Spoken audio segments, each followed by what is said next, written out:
Hello दोस्तों, I hope आप सब बढ़िया होंगे। तो आज हम बात करेंगे म्यांमार आधारित मिंग परिवार सिंडिकेट की, जो कि चीन में है। कैसे उनके परिवार के 11 लोगों को एक साथ सज़ा होती है मौत की, जो कि वो साइबर क्राइम, मानव तस्करी और कैसे उन 11 परिवार के सदस्यों को मौत की सज़ा होती है। 21वीं सदी का अपराध अब सड़कों पर नहीं होता, यह दीवारों के पीछे पनपता है। एक ऐसी जगह जहां जॉब ऑफर एक जाल होता है और निकलना मौत का दावत देना। जी हाँ, ये कहानी है मिंग सिंडिकेट की। एक ऐसा परिवार जिसने चीन के बाहर से बैठकर अरबों का कारोबार चलाया और 11 लोगों को मौत के घाट उतार दिया। जी हाँ, चीन के सरहद के पास म्यांमार के कोकांग क्षेत्र में मिंग परिवार ने जुए के अड्डे और साइबर स्कैम सेंटर जैसे गैर कानूनी धंधों को खोला और उन्होंने सीधे साधे लोगों को अच्छी नौकरी का लालच दिया और लाखों चीनी नागरिकों को फंसाया गया। यह एक ऐसा परिवार था, एक ऐसा साम्राज्य था जिसमें दादा, बेटा, पोती सब इस खूनी खेल के खिलाड़ी थे। लेकिन जब इस स्कैम के शिकार चीन की जनता बनी, तब बीजिंग ने जवाबी कार्रवाई का फैसला किया। एक अंतर्राष्ट्रीय अभियान शुरू हुआ इन लोगों के खिलाफ।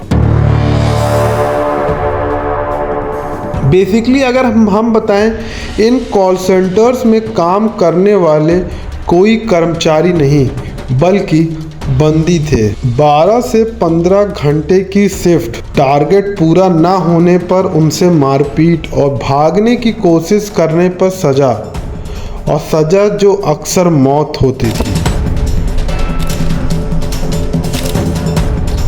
जी हाँ, जब हमने पहली बार इस केस की फाइल देखी तो दंग रह गए। मिंग जेनजेन, जो कि पोती थी, सीधे तौर पर हत्याओं का निर्देश दे रही थी। वे लोगों को पिंजरों में बंद रखते थे, उन्हें भूखा रखते थे, यहाँ तक 1.4 बिलियन की कमाई के लिए उन्होंने इंसानियत को रद्दी में फेंक दिया था। यह संगठित अपराध का सबसे क्रूर रूप था। 2023 के अंत में चीन ने मिंग परिवार के सदस्यों के लिए गिरफ्तारी वारंट जारी किया। लेकिन मिंग परिवार इतनी आसानी से हार मानने वाला नहीं था। उन्होंने प्रतिरोध किया। परिवार के मुखिया मिंग जूचांग पुलिस से मुठभेड़ में मारे जाते हैं। लेकिन कानून की पकड़ मजबूत थी। अंतर्राष्ट्रीय सहयोग से मिंग गुआपिंग और मिंग जेनजेन सहित प्रमुख सदस्यों को चीन को सौंप दिया गया। अब वैंगजोउ इंटरमीडिएट पीपल्स कोर्ट में न्याय का दिन आ चुका था। जी हाँ, 2024 में वैंगजोउ इंटरमीडिएट पीपल्स कोर्ट ने मिंग गुआपिंग और मिंग जेनजेन सहित 11 मुख्य अभियुक्तों को मौत की सज़ा सुनाई। 5 अन्य को 2 साल की मोहलत के साथ मौत की सज़ा मिली। जी हाँ, अदालत ने पाया कि प्रतिवादियों ने धोखाधड़ी, मानव तस्करी और हत्या जैसे जघन्य अपराध किए हैं और इन अपराधों के लिए कोई माफ़ी नहीं हो सकती।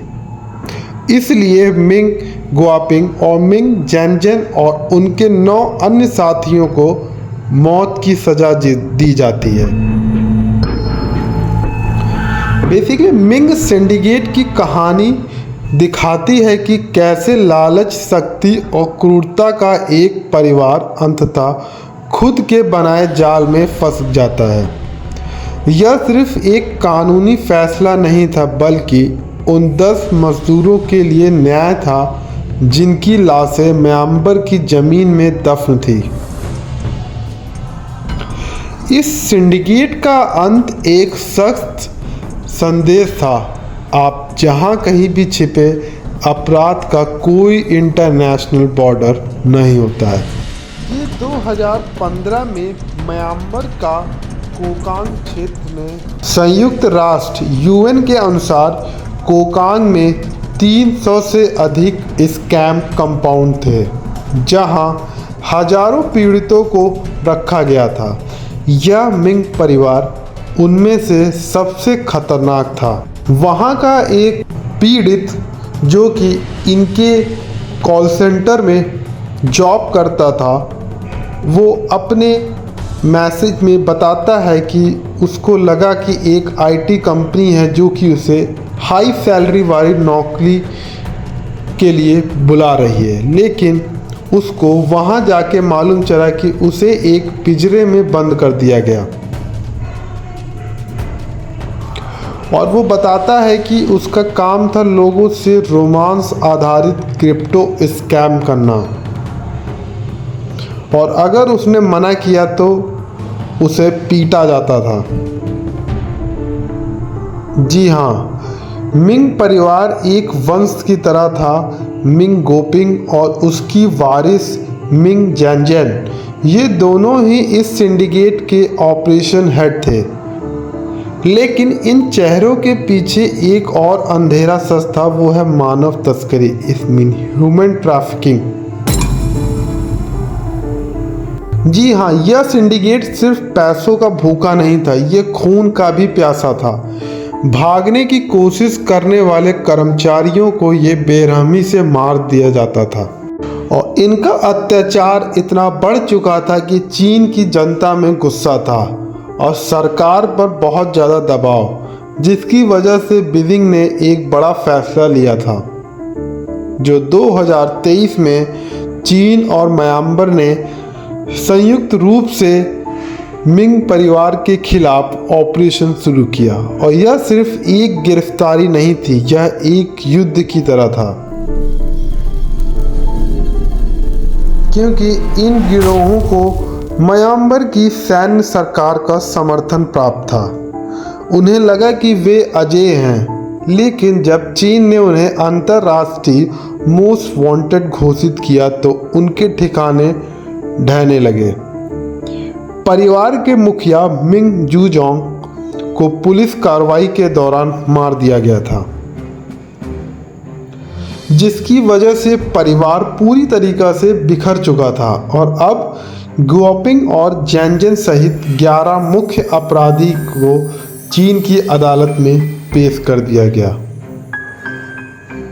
और आखिरकार वो फैसला आया जिसका 2 साल से चीन की जनता इंतज़ार कर रही थी, जिसने सिर्फ चीन को नहीं, इस संगठन ने चीन को नहीं बल्कि पूरे एशिया को हिला दिया। जी हाँ, चीन की अदालत ने 11 मुख्य अभियुक्तों को तत्काल मौत की सज़ा सुनाई, जिसमें 5 अन्य को 2 साल की मोहलत के साथ मौत की सज़ा मिली।